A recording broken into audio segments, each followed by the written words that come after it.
Next up, we have a YouTuber creates a modular gaming handheld using Framework's Intel Core i7 1260p motherboard.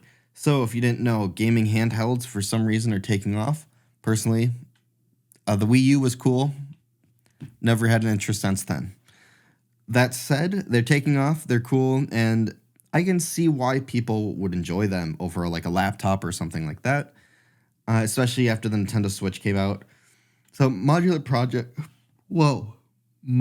products such as Framework's laptops have garnered interest in the market.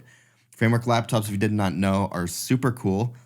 Being able to take parts and swap them out just like you would a desktop PC, but even all the way up to the screen, the bezels, the keyboard, the numpad, no numpad, speakers, upgrade it as you please over time. Super cool concept, awesome way to do it.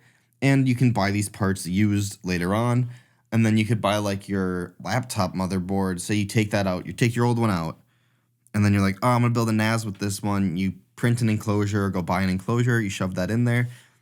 You go buy some storage or whatever else, and you just put it all together on your own. You put your new motherboard in your old laptop, bada bing, bada boom, upgrade, new thing. Super cool. Just upgrade all of the parts. Unlike current laptops that are like soldered or you can't upgrade it or they use some weird proprietary memory, whatever. The idea here, easy for you to do it.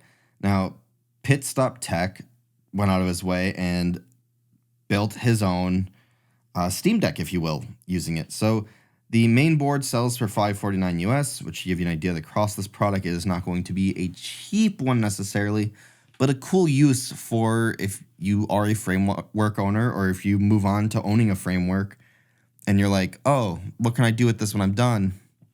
Boom, gaming handheld. So it's going to be a little bit on the more expensive side, but the modular handheld features detachable joysticks with a similar mechanism to the Nintendo Switch. Super cool. Features a 7-inch 1080p touchscreen display, which can be connected to an external display using a dedicated USB-C port.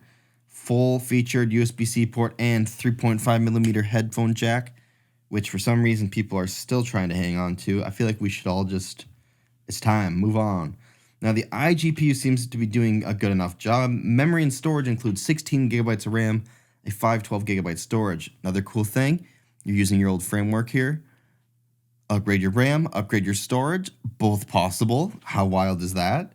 Now, it features a decent 55 watt-hour battery and dual front speakers, which means this shit weighs a lot. If you think the Steam Deck looks a little chunky or one of those other handheld devices, this will definitely out-chunk it. That said, you could replace this with an AMD Ryzen 7 7840U Phoenix APU, which opens up several possibilities for adopting such handhelds. You can buy old framework parts that they sell in their store to do this. Super cool, super awesome. Just runs Windows, it looks like, and because it's 1080p, easy to run. Now, if you could find a smaller screen, actually, you can make an argument that, I mean, we're going back in time here with the bezels and stuff, but he made it at home. See, to an extent, you gotta be like, kind of gotta let it go. But if you went 720p or something and like got a decently fast display, this could be a really cool way to use your old laptop parts. Super cool, awesome concept, and great to see it come through.